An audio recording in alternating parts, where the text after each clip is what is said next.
and to rise to walk a new creature.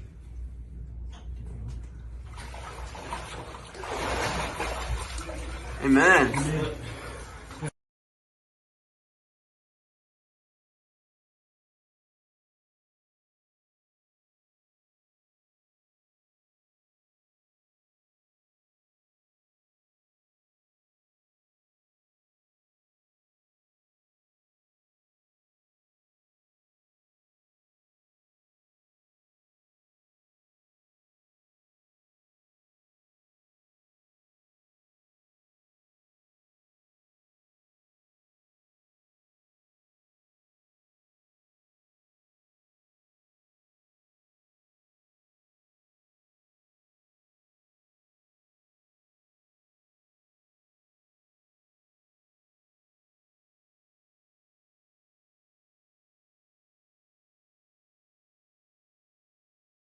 Amen.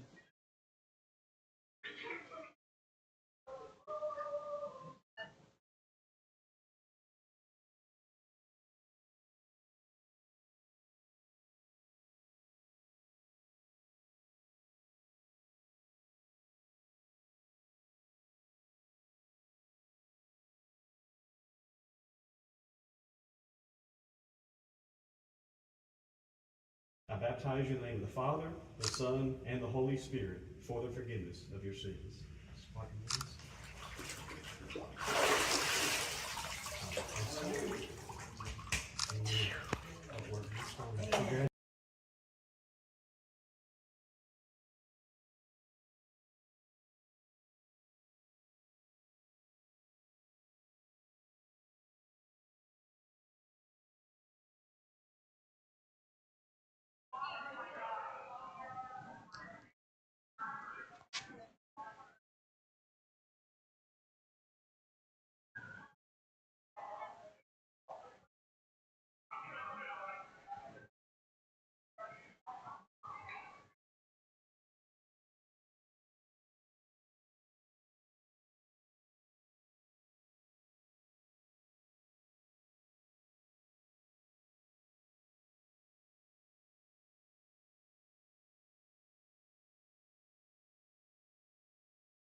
Welcome to Bible study at the Central Church of Christ. We're glad to have everybody here.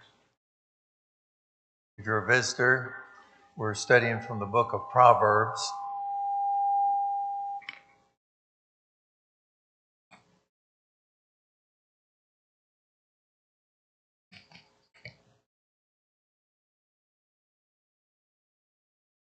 I could use a couple of folks to pass out handouts. I do have another handout for you, and they're up here on this front pew. If you don't want one, don't take one. I was tempted just to leave them here and let anybody who wanted one to pick one up, but they might come in handy in today's class for those that might find it useful, and so go ahead and get you one now. One of the difficulties of being a teacher is knowing what to include and what to exclude. That's especially true for those of us, of course, all of us have our biases, and one of my biases about teaching is that I really don't like to use a canned book. Now, I'm very fond of reading from books and using the information, but I don't want to teach a book. It's a good resource, but that's about the only way it's useful, and it's the way I perceive it anyway. So it's hard to know what to include and exclude. That's especially difficult. I can't think of anything hardly any worse than the book of Proverbs, where you've got hundreds of things there, and they are somewhat disjointed, and the things that are on the same topic are not together. So to help give us some focus, and also to maybe show that there are themes through the book, I picked a few of the major themes from the book of Proverbs and just made a homemade list of verses that pertain to that theme. That's what this is. And we will, if God wills, the plan basically is that we will look at these themes, and in addition to that, we'll also end up trying to do some of the isolated proverbs that are here and there at the same time. I'm not sure how that's going to work, but I never did really figure out exactly how I wanted to get this done. And so we're going to give that a try.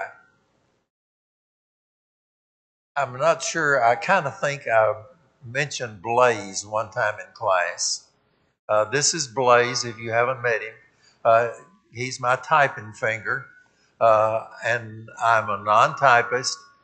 Typing is very painful for me, but I'm so thankful I've lived long enough that I do know the difference between correction tape, or whatever it was called, and computers. And computers are a real blessing to folks like me, because you can, no matter how slow you are, if you see the mistakes, you can correct them. Don't fuss on me about the format on this, or tell me that, okay, you should have done this way. I don't know any of that stuff. Some of you may have heard of that typing program that's ancient for computer uh, folks called Mavis Beacon Teaches Typing. I tried that about 2 or 3 lessons, and I thought, Blaze can go faster than this. Uh, so it is what it is. Uh, and there's always the possibility that I've hit the wrong key. So if you look at a verse that has nothing at all to do with the topic, just say, oh, okay, Blaze messed up again, and I'll get that. But it should give you some guidance and help on some of the themes if you want to look at it from a thematic viewpoint. I know a lot of you take notes. I commend you for that. I'll comment on that in just a moment, maybe, if I remember. But a lot of folks don't like to take notes. And maybe this will help you to keep the scriptures in mind that we're talking about. That's why there are so many jewels in this congregation. One of those jewels is Sherry. I put this in her box as I walked by, and she's coming up behind me, it turns out, and she said, "What you got?" And I said, "Well, I got some stuff here," and I had a note on there, "No rush," because I actually intended to use these for next Sunday. And she just said, "Oh, I can do this real quick. I've got other stuff I need to do anyway." Sets up the copy machine, rolls with it. So she's one of those unsung heroes that all of us rely on around here to get things done. Another group that I sometimes, sorry about that. Thank you, Adam. I had no idea how many I needed. I figured that would be more than enough. Another unsung group that I think personally, but I don't know that I commend them all that often. And some of them are not here to hear the commendation. The guys up in the sound booth.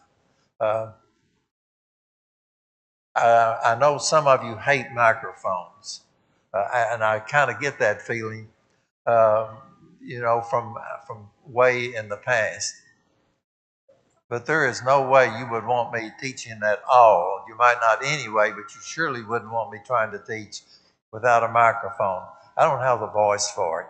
I used to could bellow it out like I won't mention any names, like David, of course. But I can't do that now. If it weren't for the microphone, you'd be seeing me up here with my lips moving maybe, and you wouldn't hear very much. And that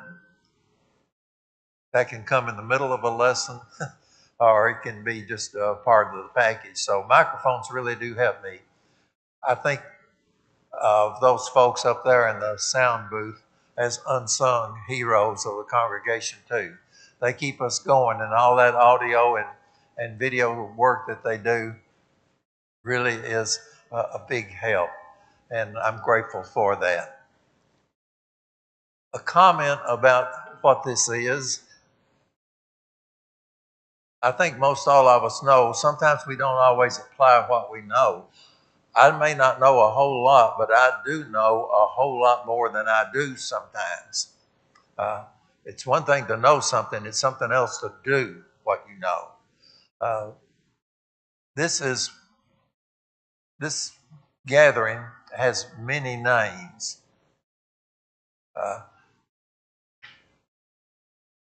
Sunday school, Bible class. We use phrases and terms so frequently that sometimes we forget what the significance is. This is a place to learn. It's a place to be taught. It's a place to learn. And that learning includes not just new information, but reviewing things that we already know, but we may not have thought of in a while. And so we recall it to mind. And that's the point to this. I'm going to speak where other teachers might not want to. There are so many advantages, but I guess I did this when I was young too, so I can't say age has much to do with it. I'm going to speak where some teachers might not want to, but not you can just say, well, he's old and he's rambling and babbling, and okay. If we're here to learn, if this is a class, then maybe we ought to have the materials with us that we need to learn. If this is a Bible class, my blunt question to you is where's your Bible? Why are you showing up without the book? Now, I'm not saying you have to have the paper and ink and that sort of thing. I get that, you may be using a tablet or your phone or something like that, but you got the book. It doesn't really matter what form it's in. But why on earth are you coming to Bible class under normal circumstances without your book?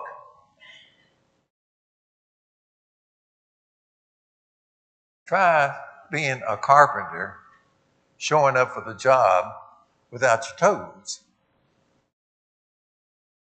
Try being a plumber or a mechanic or a doctor or anything in the way of employment and showing up without the stuff you're supposed to work with. You want to get mad at me, you go ahead and get mad at me.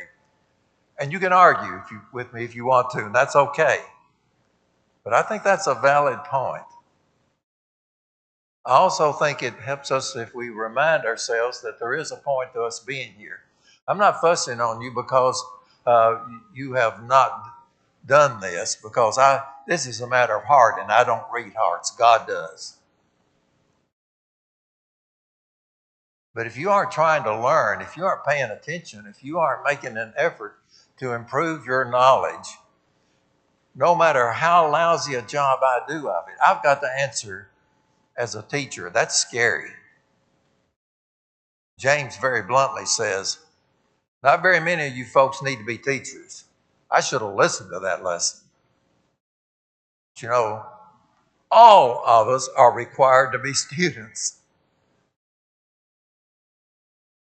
So we've got a task that we need to be working on. And again, like I say, this is not a matter of chewing on you because I think you aren't, because I have no way of knowing. But we're supposed to be growing. And that's what our job is. And sometimes that's a little easier than others. But whether it's easy or hard, that's where we're at. So with those housekeeping chores out of the way, let's look at Proverbs. My thanks to those of you who passed the things out. And again, thanks, Adam, for covering my shortcomings on the number.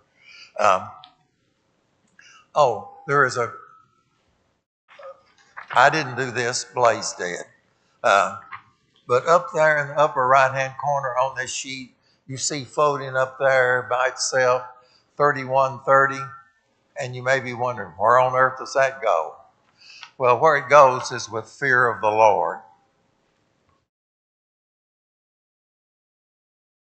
You see, when I got to the bottom of that fear of the Lord column, I really should have just put that verse off to the side like I did in other places. And I didn't. And so it popped up to the top of the next column. And so there it is. Kind of lonesome, but it nonetheless, that's where it goes. Today, we're going to look at two things that we've already examined to a large degree, so we won't be spending very much time on the parts that we've gone over. But we will take a quick look and at least read the verses for wisdom calls. The point for wisdom calls is that wisdom is out there in the open. These verses, few though they be, remind us of the fact that wisdom is out there and it's available, and you don't have to hunt under dark corners for it. By the way, my laundry ball is still missing and continues to be. I'm not putting out an all points bulletin for it, but I'm just saying, some things you have to really hunt for. Wisdom, not so much. Wisdom is out there, and these verses make that clear to us. So if we want wisdom, we don't have very far to go. Look with me at chapter 1, verses 20 and 21. And they're on your sheet. Wisdom cries aloud in the street. In the markets, she raises her voice. And at the head of the noisy streets, she cries out. At the entrance of the city gates, she speaks. Widely available, clear, audible, easily accessible. That's encouraging. Yeah, that's encouraging. Not far from us. Take a look with me at the next one, chapter 8, 1 through 4. This one we haven't looked at. By the way, it's so easy with Proverbs, and when you look at these lists, some of which are a good deal longer than others, you're saying, they're saying the same thing over and over and over. No, they are not. There are about 3 or 4 instances where a verse is repeated with the very same message. But otherwise, there are little subtle shades of differences in what we're being told. And sometimes those subtle differences give you an opportunity to grow in a particular area or to be more aware of it. And so don't just say, well, okay, that's another one of those things about warning you about who you hang around with. Yeah, that may be generically true, but it's not specifically true. There's a little twist to it almost always. So pay attention to those differences, if you will, please. In chapter 8, verses 1 through 4, does not wisdom call? Does not understanding raise her voice? On the heights beside the way at the crossroads, she takes her stand. Beside the gates in front of the town, at the entrance of the portals, she cries aloud. Ancient cities were usually walled for protection against their enemies. And so there were gates located sometimes on each side of the city. Sometimes the wall was circular, and so they might be randomly placed. But those gates were a place where there was a lot of traffic. Businesses set up there like little booths or stands. Business was conducted there. Our equivalent of law courts were held there for minor offenses. There was a lot of traffic. Wisdom is out there where there's a lot of people coming by. Again, it's easily available. Wisdom is located in prominent places. Look at chapter 9, verse 3 for our last one on this particular topic.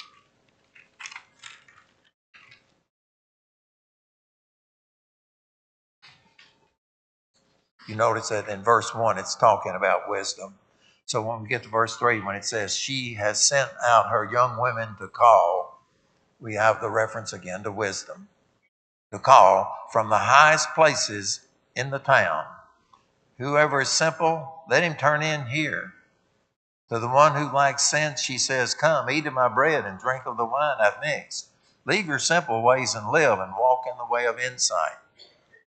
So, one of the things that the authors of Proverbs want us to be aware of is it's not really all that difficult to find where wisdom is. Remember these fine distinctions. There is a distinction between finding where wisdom is and becoming wise. But wisdom is out there, and we don't have to take an overseas flight, or make a long distance call or anything like that to access it. Let's take a look at the next topic called Seek and Prize Wisdom, because I think the two are definitely interrelated. We go back to chapter 1, verse 5, again, a verse that we've looked at already. But notice a common denominator in just about all of these verses. Wisdom is valuable. When you say something is valuable, that makes most people's ears perk up if it's something that they're interested in. I want something that is worth something. Wisdom is not just a piece of junk. Wisdom is not just for an elite group. Don't think of wisdom as like a conference of a bunch of Ivy League professors. That editorial opinion, that might be a conference of people, some of the least wise in the world. Instead, realize that the concept of wisdom is something that is very valuable and it's useful. It's not just ornamental. You probably have some things in your house that really are worthless as far as being of any practical use, but they are of value to you because of their sentimental worth to you, or you just think they're pretty or whatever, but they're a dust collector. Wisdom is not like that. Wisdom is valuable because it's something that is useful in getting you through life. And many of these verses tell you where its value lies. So kind of notice that as we work our way through these verses. 1:5. Let the wise hear and increase in learning, and the one who understands obtain guidance.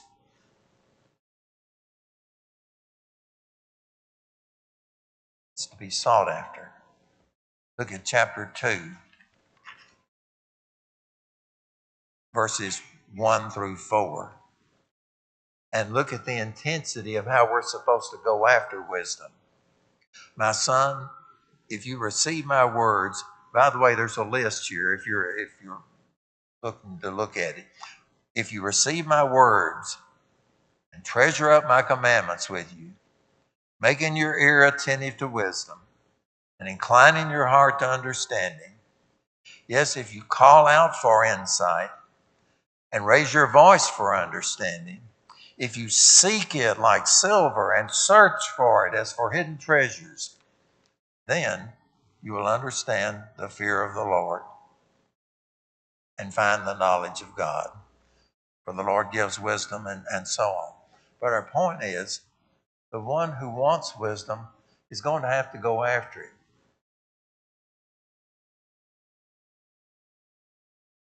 I think almost, if we aren't careful, because it's not too far off, we can equate culture with the devil, because it sure is a lot of times.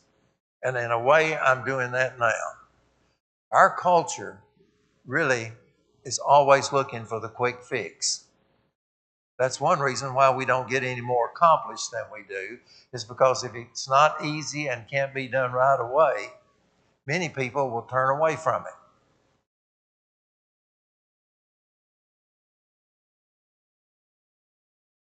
One time I decided I wanted to learn to play the guitar. I thought, okay, I don't want to learn to play a violin I love the music, but I don't see how on earth anybody can take a stick with a string on it and scrape it across other strings and make the beauty that comes from that. And so I'll try the guitar. And I even took lessons. Edgar and Peggy's son, by the way, for those of you who remember the Doors family, he was a good musician and a guitarist. And so, okay, you know how far I got with that? I got to where I could give a fairly passable, recognizable rendition of Twinkle, Twinkle, Little Star. And then I decided, I don't want to mess with this. Wonder how many millions of people there have been that have started to learn a musical instrument and decided, oh, this is hard. This takes too much time. I'm not going to mess with this. This is too much trouble. You have to go after wisdom. You have to seek it.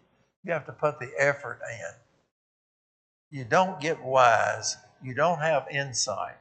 You don't gain understanding just by breathing.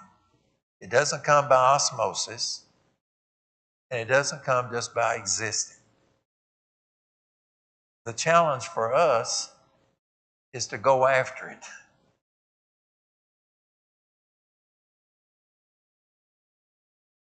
And if you're waiting, I remind you, for a certain point in your life, for it to all of a sudden, now I'm wise. Not going to happen. I'm pretty sure that's the case. I'm towards the end of my life. And I'm old. And I have contemporaries who are old. A few of them older than I am. Some are wise, some are not. Age does not make you wise. There are some references in here to white hair or gray hair. Doesn't make you wise. You can fix that with dye.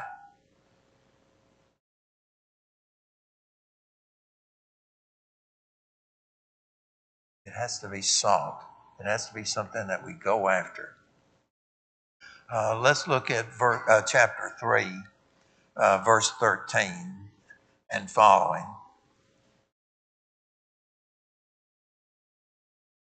Remember, we're trying to seek, and I didn't mention it very much, but you can see it on the paper you've got. Seek it and prize it.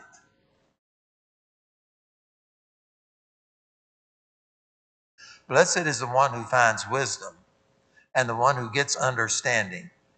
For the gain from her is better than gain from silver, and her profit better than gold. She is more precious than jewels, and nothing you desire can compare with her. Long life is in her right hand. In her left hand are riches and honor. Her ways are ways of pleasantness, and all her paths are peace. She is a tree of life to those who lay hold of her, and those who hold her fast are called blessed. If you choose to, by the way, there is a list of 6 there. 6 benefits in this instance for the one who gains wisdom because they've sought it and prized it. So you kind of might look for that along the way. I'm fond of lists, as I've already mentioned, and I like lists because they help me remember stuff and they show me patterns and the patterns help my memory. And I think they're intentional when they're used by the Holy Spirit. Chapter 4, verses 5 through 8. I know perhaps I ought to redefine these terms. I can't do that 12 or 13 times all the way through because they're more complex than I want to do that. But we tried to do that in the introduction to this series of lessons. There is a difference between wisdom, knowledge, insight. Those terms are distinct with their own level of cognition. I hate to use a word like that, but I can't think of a better word right now. So sort of keep that focus in mind. Verses 5 through 8. Get wisdom, get insight. Do not forget, do not turn away from the words of my mouth. Do not forsake her, and she will keep you. Do you see built-in promises in almost all of these? There's something that you gain when you have wisdom besides just brain power. There are side benefits, each one of which is worth having in its own right. Do not forsake her, and she will keep you. Love her, and she will guard you. The beginning of wisdom is this: give wisdom, and whatever you get insight. Prize her highly, and she will exalt you. She will honor you and embrace you. She will place on your head a graceful garland. She will bestow on you a beautiful crown. I remind you what I'm attempting to do, lest it get obscured in the passages. Trying to help us see that there is a theme here, that the writers of Proverbs are telling us there's something valuable here. It's worthwhile on many levels. Go after it. It's out there in the open. All you got to do is see it.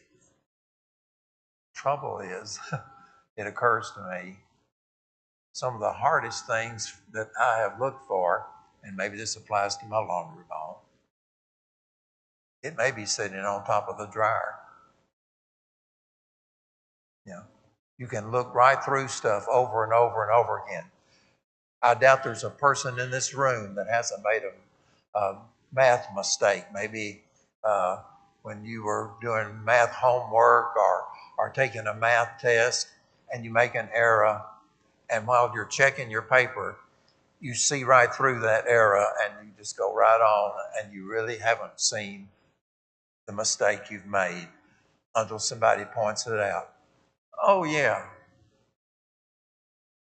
I'm not sure if I've always been this way or it's just a factor of aging and time. I'm not a very good finder of stuff. Linda finds stuff for me all the time. Where are my glasses? Where are my glasses? Oh, there they are. You know, where did I lay this? Where did I put that? I'm one of those people where it annoys me when things that I have put a certain place don't stay there. I have a running battle, although they don't know it because I don't tell them. I've told them 2 or 3 times, and I figured it's never going to work, so I might as well shut up. Our cleaning people like to move stuff. We have a couple that cleans, and they know better than I know where I want my stuff. No, you don't.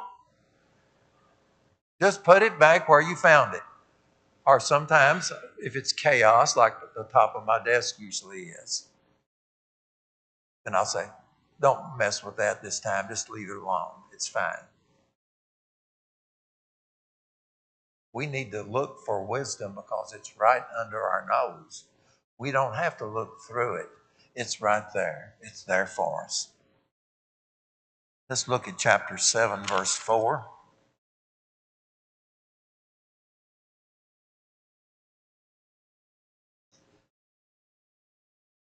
Say to wisdom, you're my sister, and call insight your intimate friend. Then there's the kicker on the verse in verse 5, but we'll just leave that for now for another subject. You're my sister, you're my intimate friend. This is somebody you know well, they know you well, you are close. That's how close we need to be to wisdom, to insight, to understanding, to knowledge. Chapter 8.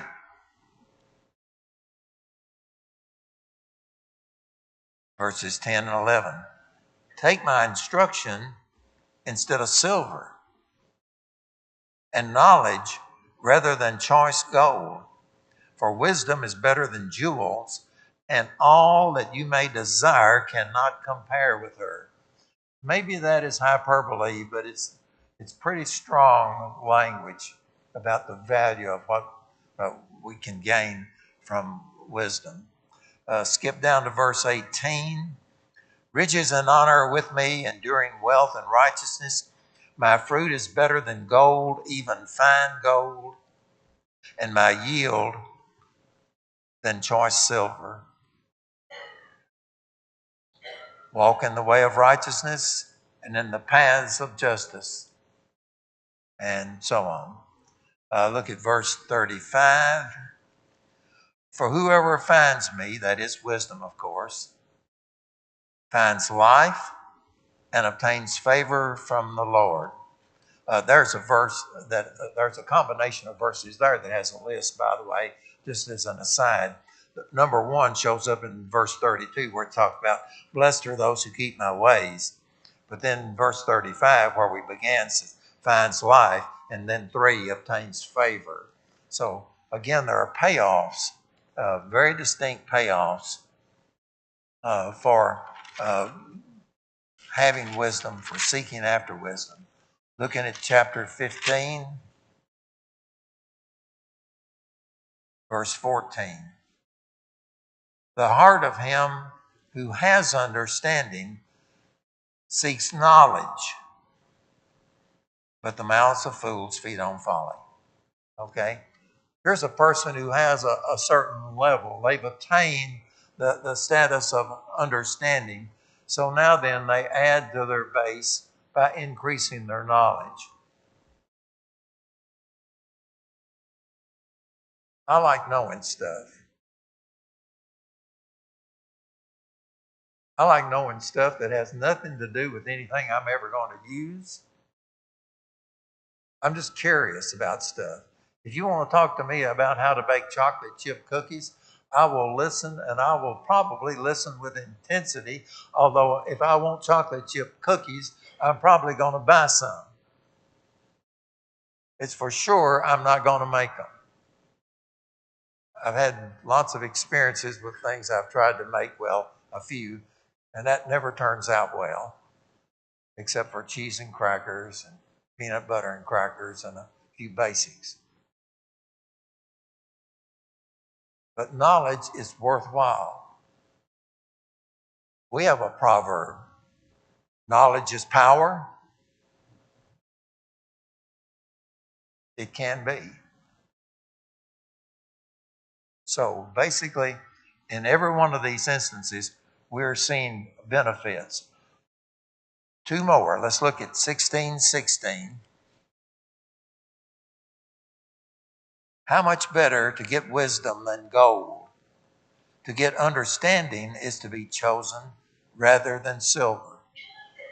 That's at least 3 or 4 times in these verses that these qualities that we're looking for have been compared to gold and silver.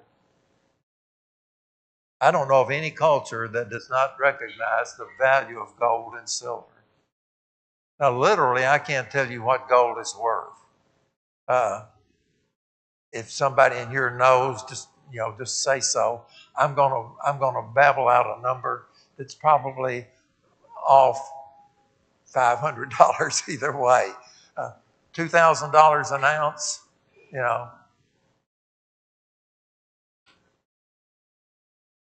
an ounce is not much.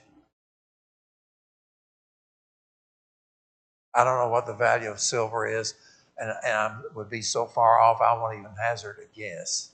But we prize gold and silver as a monetary item of exchange, as a matter of measuring worth, of measuring wealth.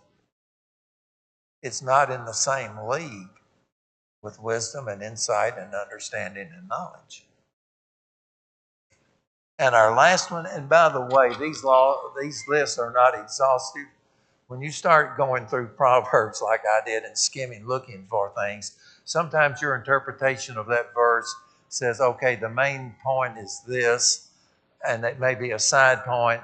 And so I make no claim to have given you an exhaustive list of seek and prize.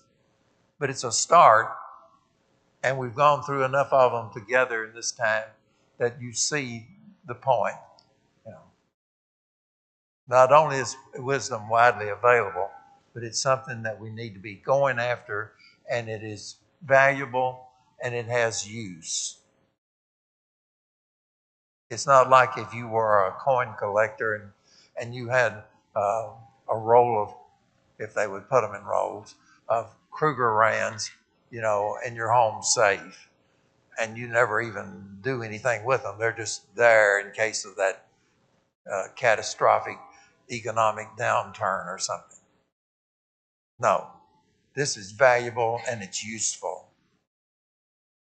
It's always has something that you can look to and apply.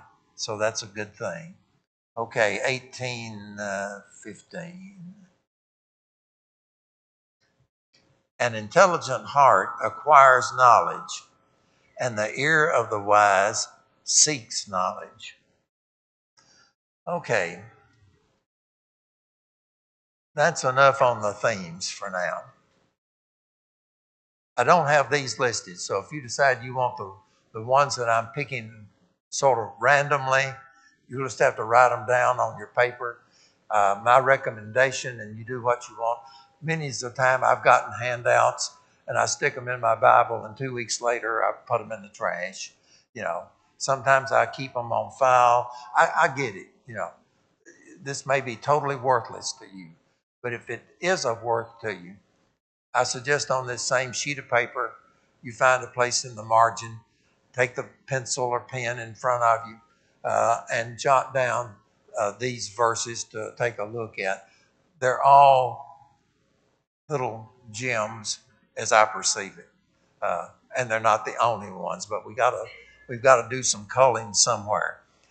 And since we've been at the first, and since there is no chronological order to these, really, I'm going to start at the back and move towards the front.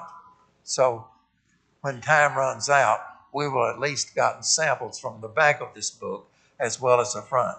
So if you will, please turn with me to chapter 31.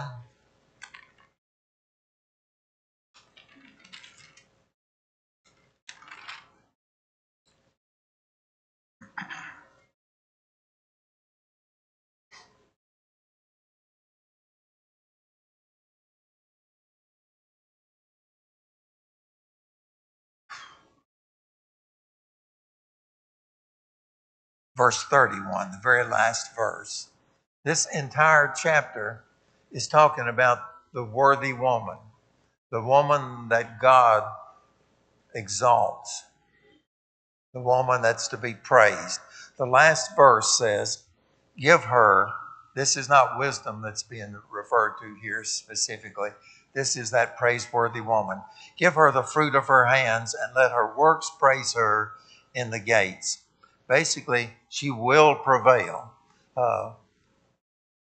For you ladies in here, very often the book of Proverbs seems to be masculine oriented. It seems, okay, this is generally a father to the son as the way it's addressed. But the climax, the conclusion of this book is basically female oriented and praising the worthy woman. So this verse simply summarizes that whole concept. Let's look at chapter 30, verses 7 through 9. Very interesting idea. This one reading here would be something to ponder for a long time. 2 things I ask of you. This is a wise man's prayer. 2 things I ask of you. Deny them not to me before I die. Remove far from me falsehood and lying. That's one thing he's asking for. Boy, how easy is it to lie? I mean no insult or rudeness directed towards you because, again, I don't know your track record. I do not hang around with you minute by minute. But I dare say anybody in here above the age of 2 has lied like a dog at one time or another. Sometimes we want to call them little white lies. Try that with God. Sometimes we say, I didn't want to hurt their feelings. We have all sorts of motives, oftentimes good motives. But lying is referred to in the scriptures as an abomination. It makes those ugly lists, you know. So it's not, God takes lying a whole lot more seriously than most of us do. So this wise man is praying to be delivered from falsehood and lying. And then look at this next one. This is a very interesting, this is one of those things where the philosophers could stand in the stoa of a great city and debate and discuss, and it has a lot of things to think about. Give me neither poverty. Okay, I like that part, you know. Don't want to be poor, you know. Please don't give me poor. Nor riches.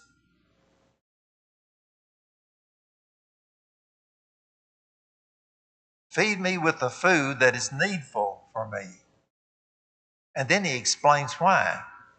Lest I be full and deny you and say, who's the Lord?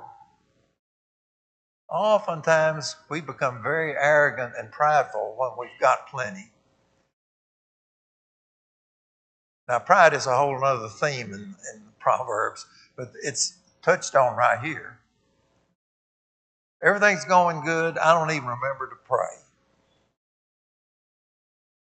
I don't even remember to thank God for the stuff that comes in on a routine basis. Yeah, it's another great day.